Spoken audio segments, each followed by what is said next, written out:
Budget ಅಧಿವೇಶನದಲ್ಲಿ ಫಲಪ್ರದ ಚರ್ಚೆಗಿಂತ ಗದ್ದಲವೇ ಜಾಸ್ತಿಯಾಗಿದೆ. ಇನ್ನೇನು ಅಧಿವೇಶನ ಮುಕ್ತಾಯಗೊಳ್ಳೋದಕ್ಕೆ 4 ದಿನಗಳಷ್ಟೇ ಬಾಕಿ ಉಳಿದಿದ್ದು, ರಾಜ್ಯಪಾಲರ ಭಾಷಣದ ಮೇಲೆ ಹಾಗೂ ಬಜೆಟ್ ಮೇಲೆ ಗಮನ ಸೆಳೆಯುವಂತಹ ಚರ್ಚೆಗಳು ನಡೆದಿಲ್ಲ.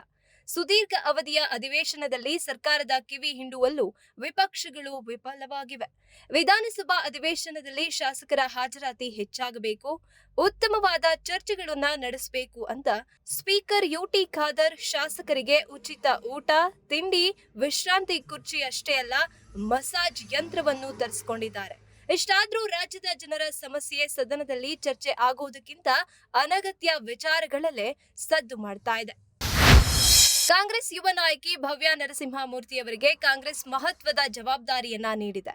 ಕಾಂಗ್ರೆಸ್ನ ರಾಷ್ಟ್ರೀಯ ಮಾಧ್ಯಮ ಸಂಚಾಲಕಿಯಾಗಿ ಅವರನ್ನ ನೇಮಕ ಮಾಡಲಾಗಿದ್ದು, ಅದರ ಜೊತೆಗೆ ಮುಂದಿನ ವರ್ಷ ನಡೀತಾ ಇರುವಂತಹ ತಮಿಳುನಾಡು ವಿಧಾನಸಭೆ ಚುನಾವಣೆಯಲ್ಲಿ ಕಾಂಗ್ರೆಸ್ನ ಮಾಧ್ಯಮ ಪ್ರಚಾರದ ಉಸ್ತುವಾರಿಯಾಗಿ ನೇಮಕ ಮಾಡಲಾಗಿದೆ.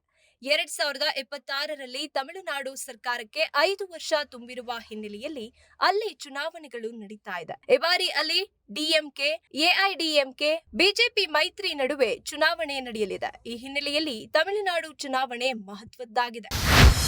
ಹೊಸನಗರ ತಾಲೂಕಿನ ಶರಾವತಿ ಹಿನ್ನೀರು ನದಿ ಪಾತ್ರಗಳಲ್ಲಿ ನಡೀತಾ ಇರುವಂತಹ ಮರಳು ಅಕ್ರಮ ಸಾಗಾಟಕ್ಕೆ ಕಡಿವಾಣ ಹಾಕುವುದು ಇಲ್ಲದಂತಾಗಿದೆ.